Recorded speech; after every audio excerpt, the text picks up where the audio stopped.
better bring it if we debating going toe to toe. No holding back, I'm speaking the facts. Let me introduce you to the dopest show.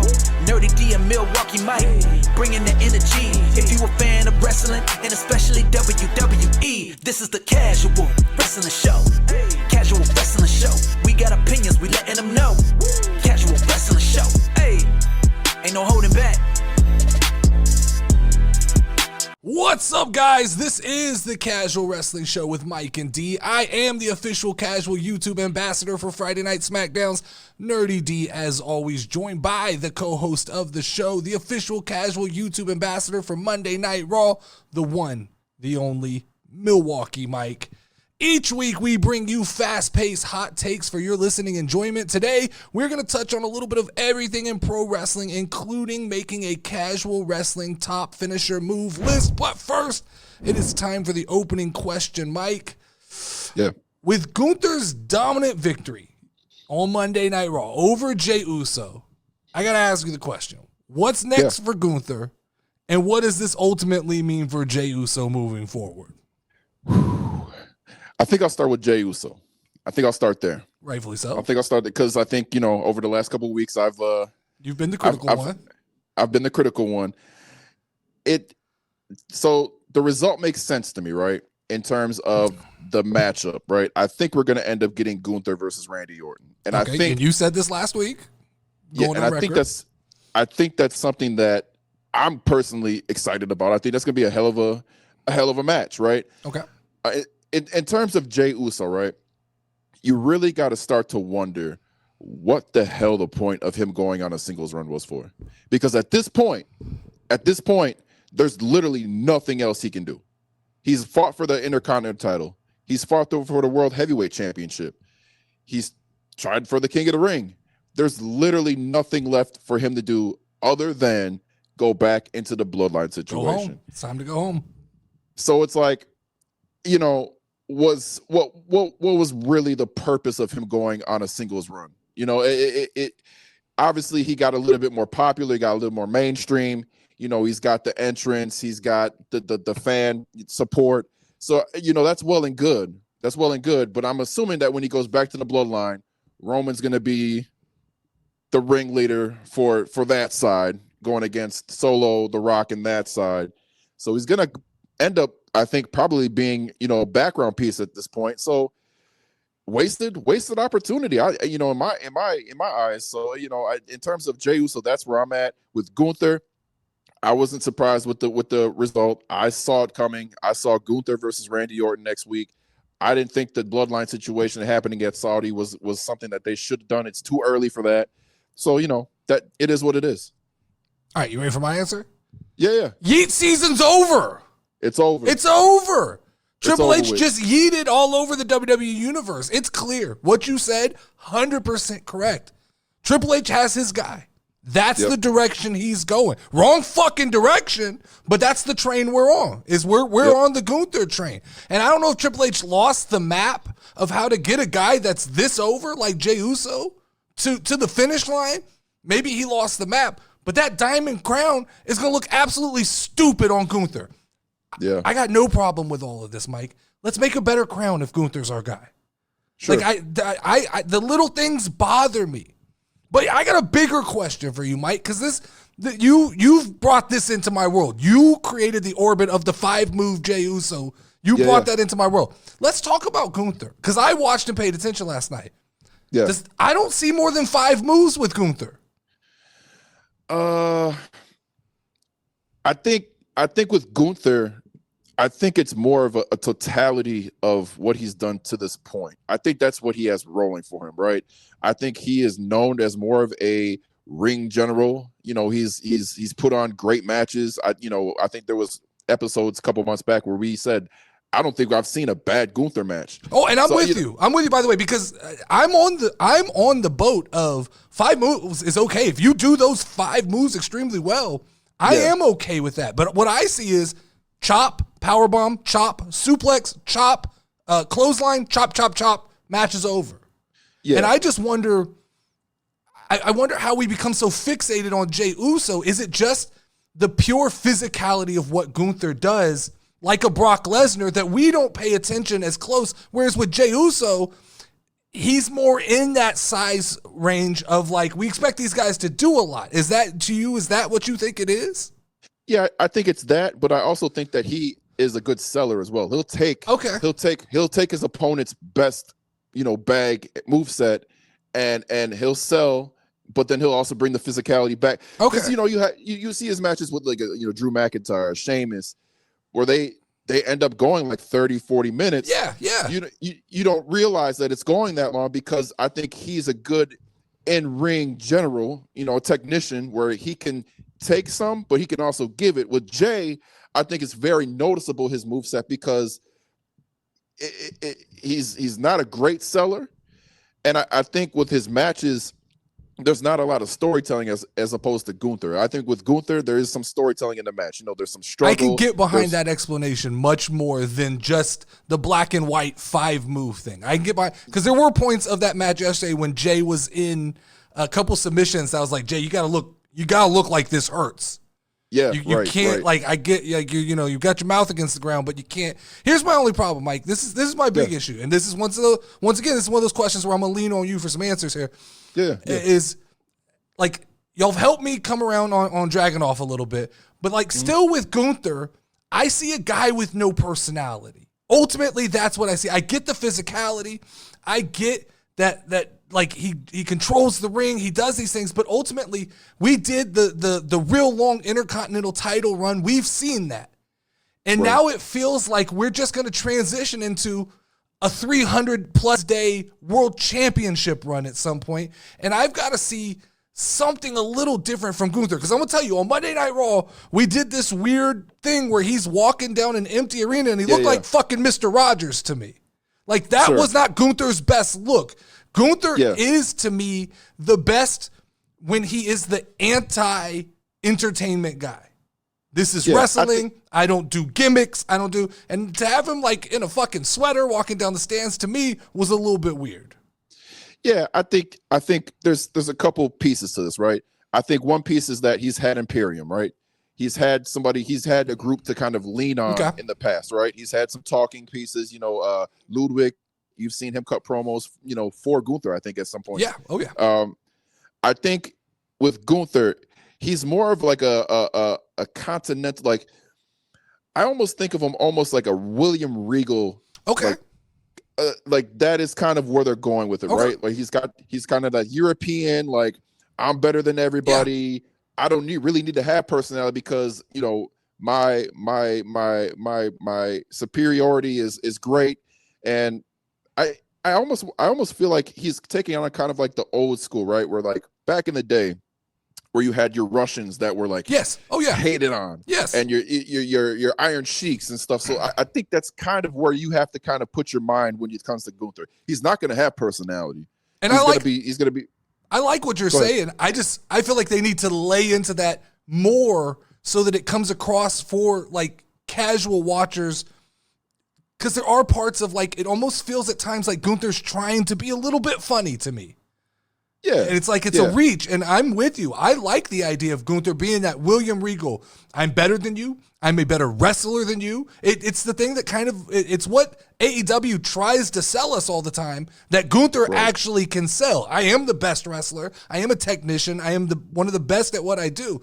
I just think I like the idea of like the Russian and the German and the like really laying into that. It doesn't have to be anti-American and things like that, but I like the very like patriotic country first. So I'm with you on that. And hopefully that's the direction they're going. I think I just get lost when he's wearing a sweater, walking in an empty arena, like doing his hands like, almost to make fun of Jey Uso. It almost, I guess I didn't love that, like, in that promo, he's like, I respect you now, Jay.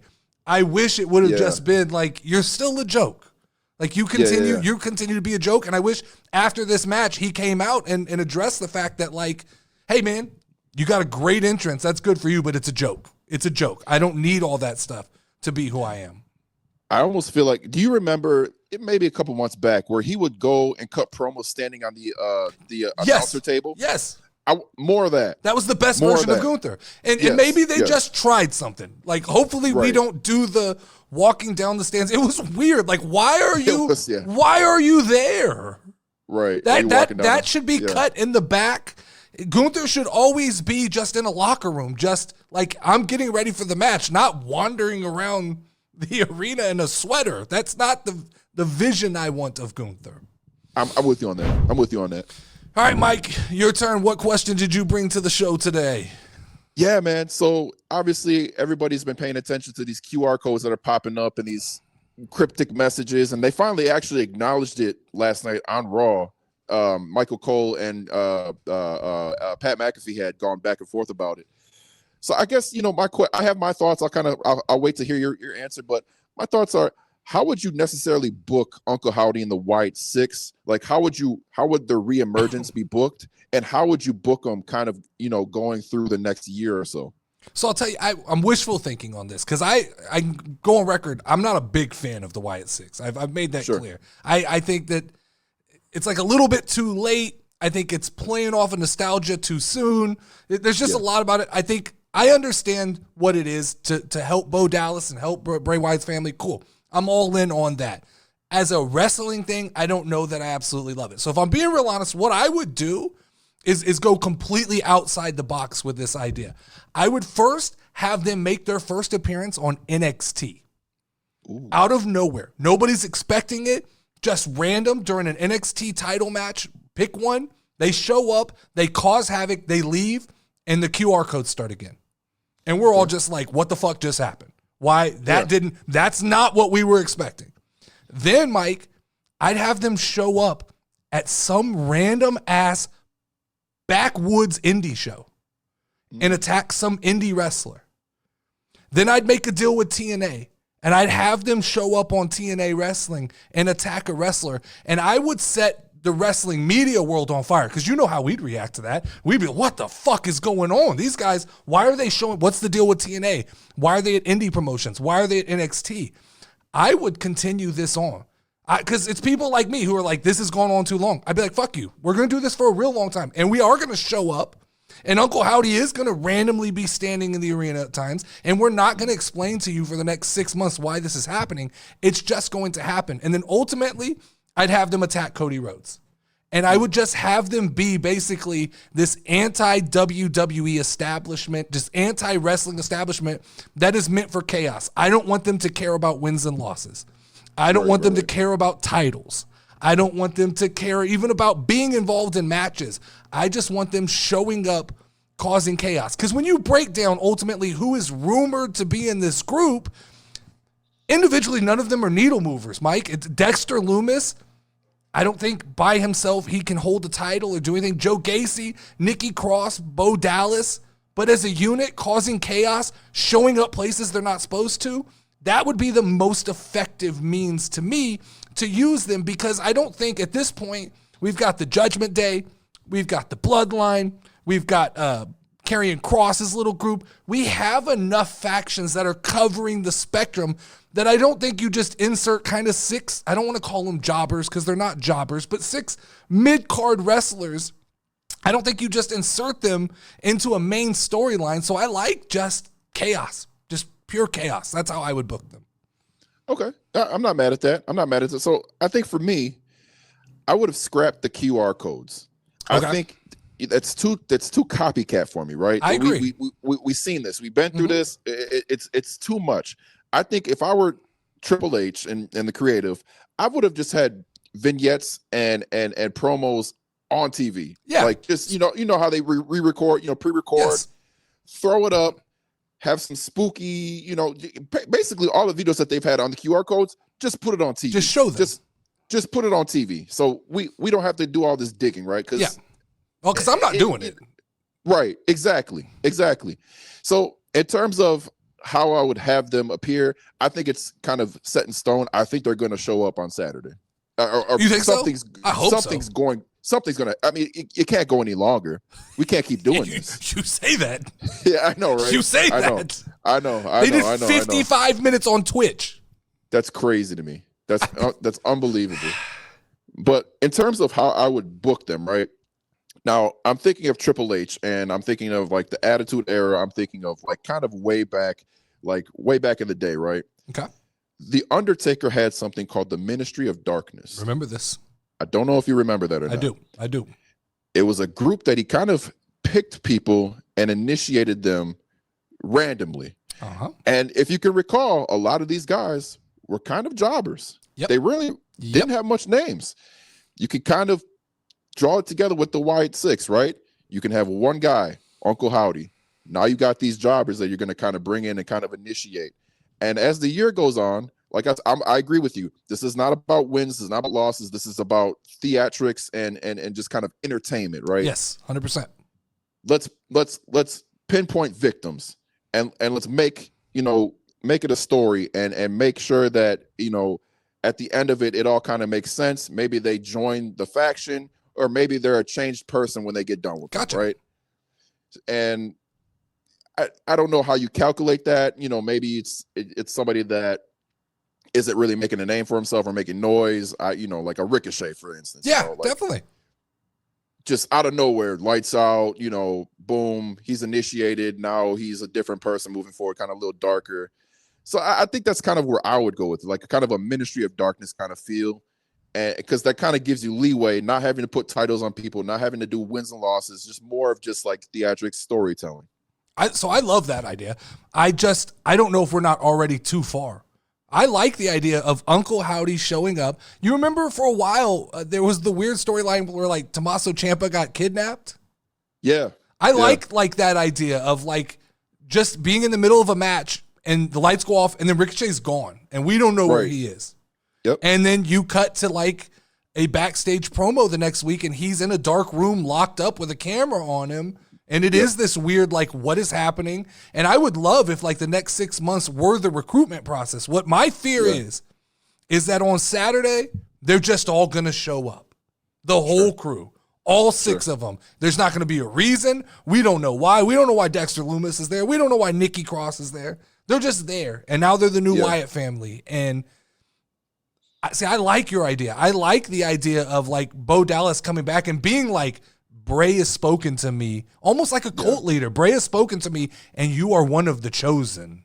Yes. Now come with me, and I like the idea of almost like the 6 of them going through a recruitment process and him almost releasing them. And when he releases them, then they win a title. Then they go on to do good things. I'm with you on that. That would be very fulfilling. I'm just afraid that like Saturday lights go off, there's 6 fucking guys in mascot costumes. Because I'm afraid that one's going to have a chicken head and one's going to be dressed as a pig. And it's going to be like, you know what I mean? It's going to be the very like straightforward Wyatt Six that we've been told about. And it's going to be like, oh, okay. This is what we're doing here. It's going to be, all right. And then how long does that last? How long do people really pay? Because I do think like the reason it's going on so long is there is this like side group on the internet that are just fucking digging down the hole, and every QR code they're deciphering and making content about it. So as long as those people pay attention, I think that it's going to keep going. But hopefully, I like your idea. I'm 100% sold. You could mix the 2 ideas. You could even go to like somebody in TNA and say, let us borrow this person. We're going to abduct them from your company. Someone like that, the Moose guy or something like that, right? Sure. And bring them over and run them like that. Yeah. Triple H seems like he's willing enough to do those kind of things. But it's fucking QR codes. I'm done with QR codes. Me too. All right, Mike, I got a question for you. So, man, we bigged up Liv Morgan the last couple weeks. But did Liv Morgan's performance this past Monday night on Raw make a significant enough impact on you to believe that she's ready for a world title run? So she had me for a couple weeks now, and then last night's promo, it kind of stumped me a little bit, right? Because there was a point in the promo between her and Becky where Becky was like, okay, so you win the world championship, and then what? Yeah. And then Liv's response was, well, then I'm the new world champion. Okay. I mean, so that right there kind of makes me just a little bit nervous, because it's like, you think of her promo skills, and they've gotten better. I don't know that she can carry a storyline with somebody lesser than her, or without somebody that's on Becky's level, that can do the promos, that can do the storytelling, that can do the in-ring stuff. I don't know that you can put her out to the wolves quite yet. I don't think she's there. I don't think she's there yet. I think she will get there. I think she's fully capable of getting there. I just, there's certain things each week that I can just pinpoint that make me concerned, and I don't think that she's going to win on Saturday. It's spoiler alert, but I think it's too soon for that. Now, I've heard some people say, well, she's supposed to take everything away that Rhea Ripley loves and everything. That's cool. I think this story isn't fulfilled unless she beats Rhea Ripley for the title. Yeah, I'm with you. I think last night did the opposite for me. I was actually interested. Now I'm looking at this thing going, ooh, this is a train wreck, man. This is it for every one step forward that Liv Morgan takes, it feels like she takes 10 backwards. Yeah. The last couple of weeks, Mike, we big upped her. In the Battle Royal, we said she looks like she could hang. A couple weeks ago, she cut a promo against Becky. Me and you came on here and said, that's what we want. Not the best, but it looked like enough to stay in the ring. And then last night, we got old Liv Morgan. We got screechy, not what it is, Mike. To me, it looks like she reminds me of somebody who she studies for the test. She knows what it's all in here. I know exactly what I'm going to say. And then Becky, being the professional that she is, takes a turn, right? Reads the crowd, reads the room, and does go off script. And Liv goes, "What the fuck do I do now? What do I do?" You've seen that. Because it's exactly what you said. Like, what do you do next? And she's like, well, I'm world champion. What else would I do? Right. It's like, no, she threw you a softball to really go in on that question and be like, I dominate. I run the world. I am the best. Right. Then. And I agree with you. She just kind of, it just feels like every one step forward, 10 steps back. This is going to be an unpopular opinion. And I get we're getting all ready for this Dominic Mysterio shit. Liv Morgan's got to go back to NXT. I know people hate to hear that. I know people think that that's a demotion. But she needs the Mandy Rose treatment. She needs to be given, because, like you said, all the elements are there. They're just not crisp yet. And the only way you get that is being able to do it week after week without the mainstream wrestling media chomping at the bits to talk about your every move. We don't talk about NXT the same way we talk about somebody who's going after the World Heavyweight Women's Championship. And so to me, let her go back to NXT. Let her dominate NXT. Give her 365 days to do exactly what you had planned with Mandy Rose. Just take that and apply it to Liv Morgan. It will work. Yeah. But this is why they need a mid-card title. It's because, they don't want to demote Liv Morgan, but there's a step in between what they want her to be and where she is right now. And if they thrust her into this spotlight, Mike, if she does end up beating Rhea Ripley, I think that it's going to turn into a shit show. I think it's going to turn into people week after week going, this is the problem. This is what she can't do. And I think that they think like, well, being around Dom, being with Ripley, that'll mask some of it. But we can get away with a couple of weeks, but every so often she's like a baby deer. She trips back over her feet. Yeah. Yeah. I think they missed the opportunity with this Queen of the Ring. I think that was tailor-made for set up, right? Yeah. I mean, like perfect. I think they missed out on that opportunity because what is somebody like a Lyra or a Bianca or a Nia Jax benefit from this? I guess we'll see, but I think this was a perfect setup for her to, kind of create something in terms of, something that's fitted for her. 100%. The fear for me right now, Mike, is I trust in Triple H. Up till this point, I said it earlier today, I'm super invested in the product right now. Probably having the most fun watching that I've had in my entire life. But the fear for me is that in the back of my head, I hear what the IWC has told me for so long, and that is Triple H has favorites.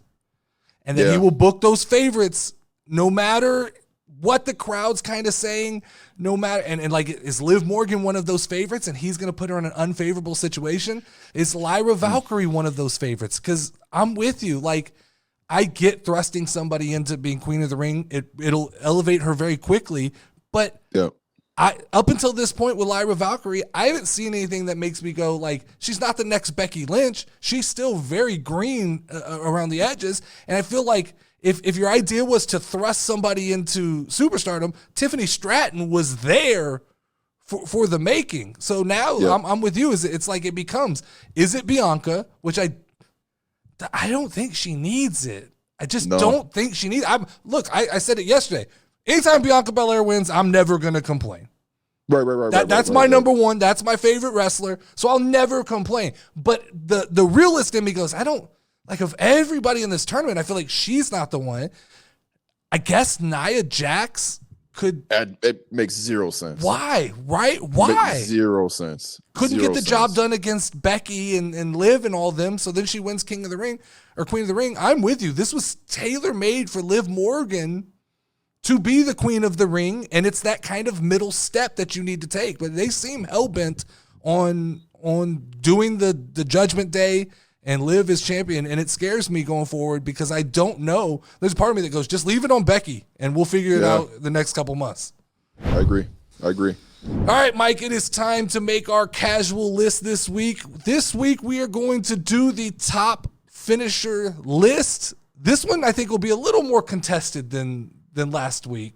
In the sense that I always feel like I come prepared, and then you hit me with these real clever answers, and I feel like the kid in school. I'm like, fuck, I shouldn't have done my report on this. But I brought 8 possibilities. I know you said you have about 6 or 7, and so we'll combine these together and make a list. Okay. All right, so do you want to go first this week? Or you want me to throw one out there? I don't care. You throw one out there. Throw one out there. Okay. The one on the bottom of my list is Sister Abigail. Okay. So the one at the bottom of my list is Trouble in Paradise. Didn't make my list, but I had a long dialogue inside my head about can I put that on the list. So I like the choice. There was a big back and forth inside my head about that one. So I'll just right off the bat, for the sake of getting this started, let's put Trouble in Paradise 1. Okay. And then Sister Abigail 2. That's good. I'm and good then, with that. You know, we move them around as we go. But it was that like fear of like, if I say this, is everybody going to say I'm fucking stupid? But I'm with you. Love Trouble in Paradise. Absolutely. Okay. Then I'll throw another one out here for you. Okay. I have Sweet Chin Music. Okay. I have The Clothesline from Hell. I knew this was coming. I didn't know where it was coming, but I knew based on how we got to this list was through that. Sure. I mean, right now, Sweet Chin Music, I think that's 1. Okay, so you think I had it too low? Yeah, I think that's got to be 1 right now. And I will, in being kind of transparent, I didn't necessarily put these in particular order because I feel like if we do it in that kind of order, then it should naturally just progress. I just kind of wrote down my 8 favorite finishing moves. Yeah, we can figure it out. So Sweet Chin Music, Trouble in Paradise, then you said the Clothesline from Hell. Where are we putting that? I think Sister Abigail comes before Clothesline from Hell. Okay. For sure.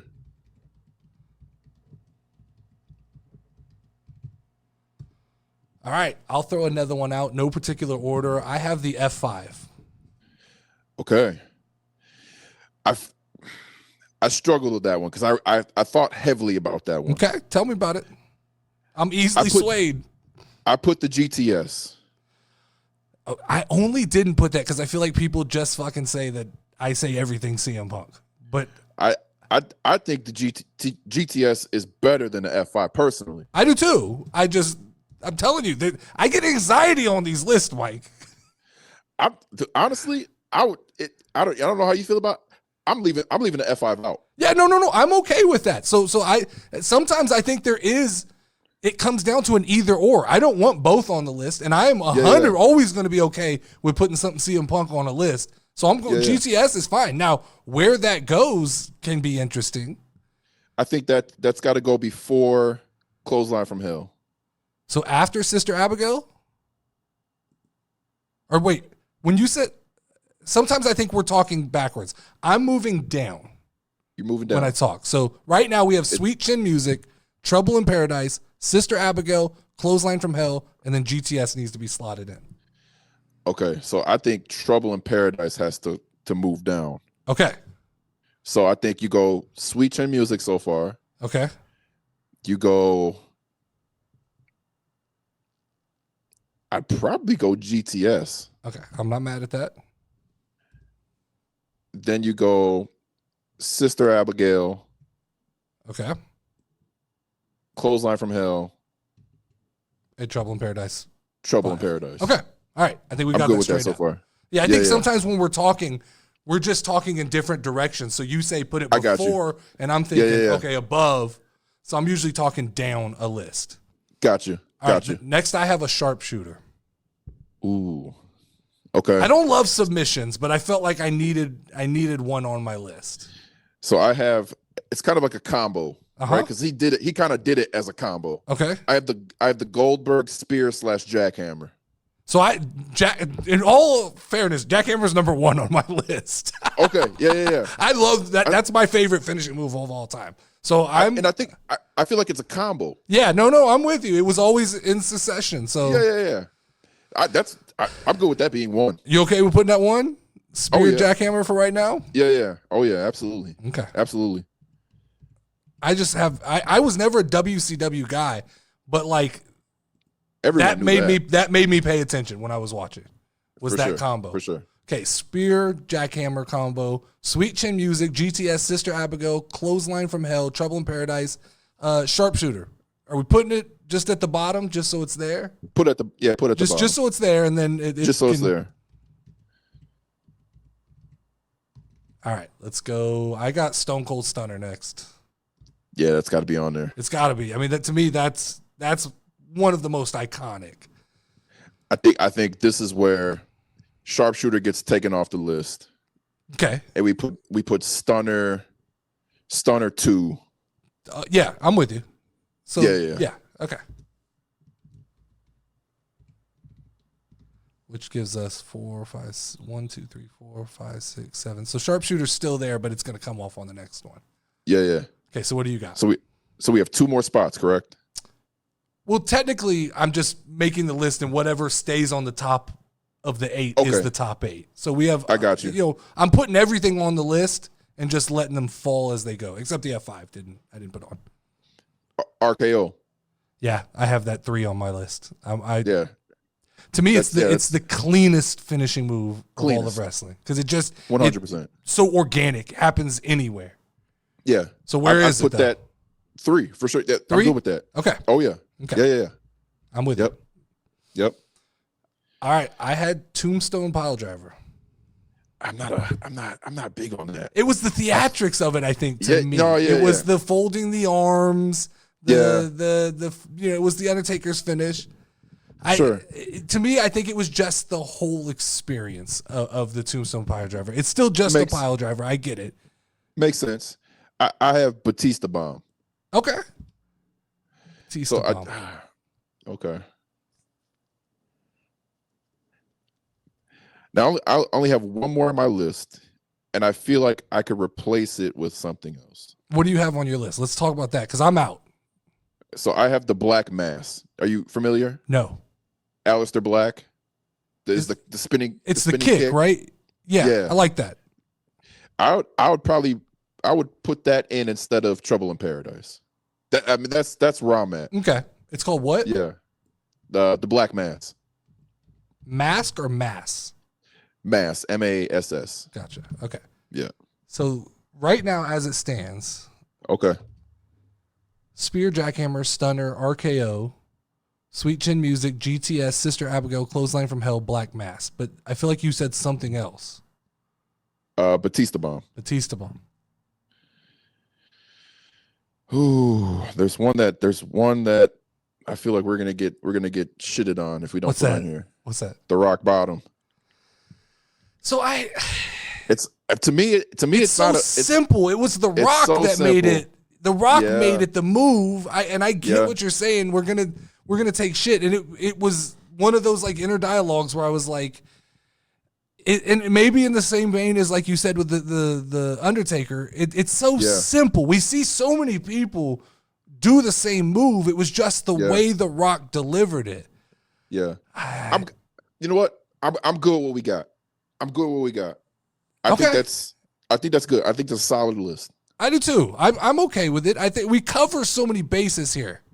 Yeah. Spear Jackhammer number 1, which I think, that's a hot take. I like it. Oh, yeah. Yeah. Stunner 2, Yep. classic. RKO, Sweet Chin Music, GTS, Sister Abigail. Yeah, no, we're leaving it. That's our list. Yeah, I'm good with that. I'm That's good our with that. list. Yeah, yeah. They can figure out what they want to write in on their own. 100%. 100%. This has been another episode of the Casual Wrestling Podcast. Make sure to like and subscribe, join the Discord, and join the Casual Wrestling faction. Mike, it is time for the final bell, but before we do that, let's drop one last take. I think you're first this week. I'm first? I think so. Okay. So it's very clear to me that this King of the Ring, Queen of the Ring tournament has been a success. I think, I've enjoyed watching it over the last couple of weeks. I think for me personally, as we mentioned last week, I think this is something that should happen in 1 to 2 nights, whether it's, you start it on the Friday and end it on Saturday, or you just do it in one pay-per-view, because honestly, this has been fun. It's been fun. I get the concept. I get how you want to spread it out and kind of get TV time to people, but I feel like this is something that could definitely happen in a condensed form. Agree, 100%. Mine is, as much as the IWC wants to believe it, guys, Hook ain't that guy. He's not that guy. I get it. AEW fans want something to hang their hats on, and it's tough, but he's just a fuzzy-headed fuck. He's little.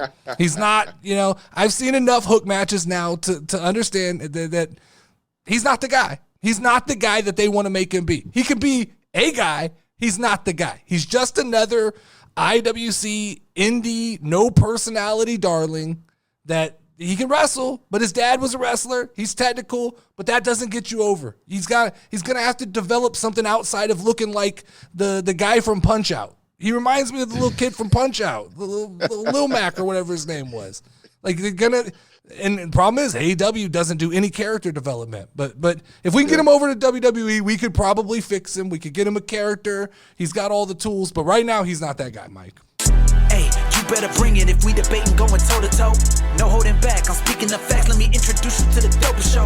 Nerdy D and Milwaukee Mike, bringing the energy. If you a fan of wrestling and especially WWE, this is the Casual Wrestling Show.